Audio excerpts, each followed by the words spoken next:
Hak ni macam mana dia boleh kata? Dia kata tu, dia tahulah tu. Melalui wahyu ke apa, dia tahulah tu. Allah SWT bagi tahu, dia tahu. Iaitu Nabi Sulaiman ni cerita apa? Cerita takdir ni. Takdir ni takdir muallaq. Di sini lah. Ulama ahli ilmu kalam lah, dia kata takdir ni bagi dua. Qada ni bagi dua. Qadar. Ada qada mubram, ada qada muallaq. Mana bukti bahawa qada muallaq ni hak tergantung ni ada? Ni hadis ni. Qada tergantung ni, kalau dia gini maka akan jadi gini. Kalau dia buat gini tak jadi gitu. Ni macam ni. Allah SWT gantung tu. Allah bagi tahu kepada Nabi, dia gantung ni kes ni. Kalau nak Sulaiman katalah, insya-Allah nescaya boleh anak berlaku. 90 orang tu boleh berlaku. Tapi sebab dia tidak kata, tak jadi. Tak jadi. Jadi Allah SWT tak tahu. Tahu dulu lagi. Dalam azal lagi tahu tu. Cuma dia rakyat kita, keadaan dia tu lagu mana. Qada takdir dia tu lagu mana. Kadang-kadang gitu. Hak tu kita tak tahu, manusia tak tahu. Allah wa indahu ilmul kitab. Wa indahu ilmul kitab. Di sisi Allah ibu segala kitab. Mana ibu ilmu ni duduk dengan dia. Yamhullahu ma yasha wa yuthbit wa indahu ilmul kitab. Allah SWT boleh hapus dan boleh menetapkan sesuatu perkara, tetapi pada dia ibu segala pengetahuan. Dia boleh hapuskan. Orang ni mati, tapi kerana dia buat gini-gini, dia tak mati. Kalau dia ambil sebab, kalau dia tak buat tu, maka gini boleh berlaku. Ada kalanya gitu. Hak ni kita semua tak tahu.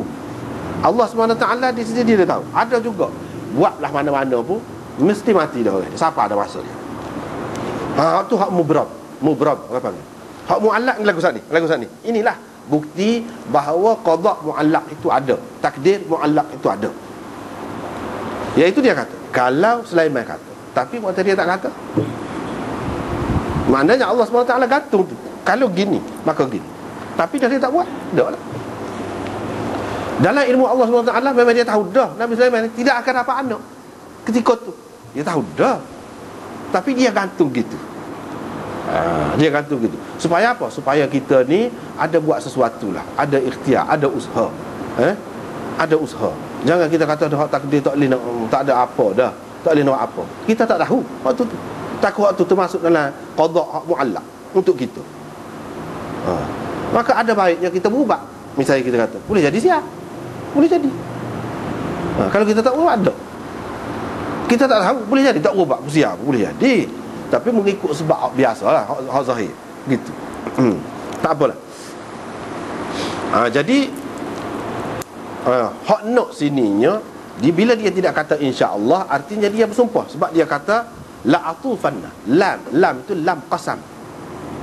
Mengikut bahasa Arabnya tak ada wallah, tak ada sini. Sedangkan sumpah tu kena ada wallah. Sebab pada takdirnya, pada kira-kiranya lam tu qasam. Dia kalau kita waktu bi qasam tu bunyi lagu mana? Wallahi. Adalah tu. Jadi dalam penggunaan Arabnya, kalau kata lagu tu sumpah dengan kata lagu tu dah. Sumpah dengan kata demi Allah. Bila dia kata lagu tu, aku akan pergi kepada 70 atau 90 orang perempuan, semuanya akan melahirkan anak yang akan boleh perang fisabilillah. Tiba-tiba tak jadi hak dia bersumpah tadi. Dia bersumpah, mana kira-kiranya yakinlah. Kira-kiranya yakinlah. Mana kira-kira dia seorang Nabi, dia tahu tu daripada Allah SWT jugalah.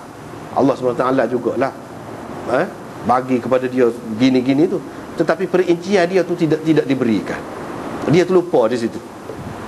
Kata Allah SWT bagi, Allah SWT suruh buat pun, kadang-kadang kita kena ingat juga hak lain lagi. Jadi dia hak dia bersumpah macam gini, kira-kiranya barulah tidak melanggar sumpah dia kalau sekiranya semuanya melahirkan sumpah hak dia nak.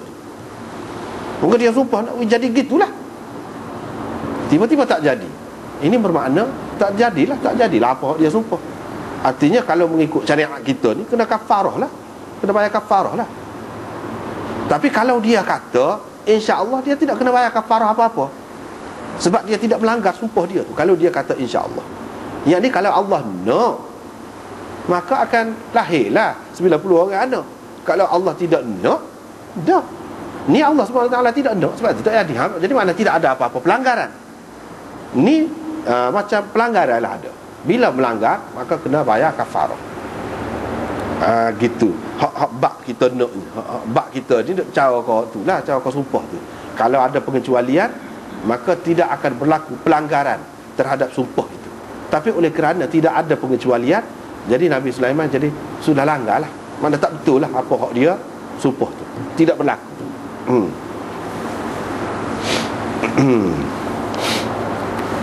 Lepas pada tu seorang je hak beranak, itu pun tidak sempurna. Seorang je hak beranak, itu pun tidak sempurna. Separuh orang. Separuh ni lagu mana? Boleh jadi cacat, boleh jadi cacat lah kita kata. Separuh ni sebelah tu hidup, sebelah tu mati misalnya kita kata. Atau balik atas kau, balik bawah kau, balik mana-mana kau. Separuh manusia. Ataupun dalam keadaan tidak sempurna, cacat. Bukan makna lembek sebelah kau ke apa. Tidak. Maknanya tidak sempurna, mati. Orang itu pun tidak hidup, mati. Tu hak seorang tu. Hak beranak seorang tu pun tidak sempurna.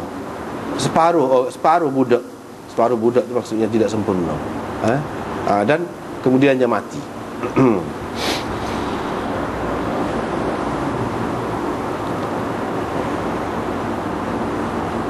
Lepas pada tu di sini ada cerita lagi. Ada cerita lah. Setengah-setengah ahli tafsir tu dia kata hak dalam ayat tu, walaqad fatanna Sulaiman wa alqaina ala kursiyyihi jasadan thumma anab, berkait dengan cerita ni lah. Dia kata termasuklah yang kata begitu, iaitu Mahmud Al-Alusi dalam tafsir dia Ruhul Ma'ani, dan Abu Sa'ud. Dia kata apa? Dia kata hak maksud dalam ayat tu, kami telah uji Sulaiman, dan walaqad fatanna Sulaiman wa alqaina ala kursiyyihi, dan kami letakkan di atas takhta dia tu jasad, satu jasad. Thumma anab, kemudian Nabi Sulaiman pun kembali kepada Tuhannya. Kembali itu maksudnya bertaubat, istighfar kepada Tuhannya. Maknanya ingat kepada kesalahannya. Jadi hak maksud jasadan tu, ia diletakkan di atas takhta dia tu, budak tadi lah. Budak tadi. Jadi tak tahu beranak lah. Beranak seorang tu lagi tu letak situ. Dia terkejut tengok. Ini hasilnya. Ini hasilnya hak semalam dia kata nak pergi, maksud dia gini-gini, nak suruh jadi mujahid. Orang fisabilillah nak boleh naik kuda tu maksudnya hebatlah. Orang. Ni hasilnya. Jadi dia pun bertaubatlah. Summa anab, kemudian dia pun bertaubat, ingat kepada Tuhan. Jadi setengah-setengah ahli tafsir mengaitkan ayat tu dengan cerita ni. Hak sebetulnya dalam riwayat sahih tak ada satu pun sebab. Sebab tu Ibnu Kathir kenapa dia tak terima? Dia tak terima. Sebab apa, dalam riwayat ni tak ada satu pun yang sebut ada kaitan dengan ayat tu. Ni. Budak ni diletakkan di situ atas kursi tu ataupun atas takhta tu. Tak ada. Tak ada satu pun yang sahih. Dan hak ni mengikut Hafiz Ibn Hajar, dia kata semuanya diambil daripada naqash, perawi. Dan perawi ni perawi yang mungkar, mana tak boleh diterima riwayat dia. Begitu juga Imam Bukhari dalam tafsir dia, dalam Bukhari dia tu, ketika menyebutkan ayat tu dia tak mari hadis ni. Sedangkan hadis ni banyak tempat dia tak mari. Tempat-tempat lain dalam bab sumpah pun ada, dalam Kitabul Anbiya pun ada, dan banyak tempat lagi dia tak mari hadis ni. Tapi di situ tak ada. Menunjukkan Imam Bukhari dia tidak saja. Kalau dia tak ubah tu, makna dia nak ayat hadis ni tak ada kaitan dengan hak tu. Hak kata ada kaitan tu tidak kuat. Tapi apa yang buat gitu? Pasal dia nak cari kesesuaian lah. Kalau tidak, ayat tu kita nak tafsir lagu kan. Jasad tu hak nasabahnya jasad muda. Betul nasabah. Ada pula ahli tafsir yang lain, dia nak cari kesesuaian. Dia kata seperti Imam Razi. Dia kata Nabi Sulaiman tu Tuhan uji, jadi dia sakit. Sakit tak boleh buat apa, lembek atas kursi, atas takhta dia. Tuhan uji dia lagu tu. Kemudian dia pun kembali ingat kepada Tuhan. Lepas pada tu Tuhan pun bagi sihat semula kepada dia. Dia buat gitu tu. Itu pun tak ada hadis. Tak ada hadis. Tak boleh nak pegang juga. Maknanya dalam kitab-kitab tafsir ni macam-macam. Kadang-kadang dia pendapat dia je, bukan ada hadis. Dan pendapat tu bukan kuat mana pun, tidak tahan diuji sebenarnya. Hak betulnya walaqad fatanna Sulaiman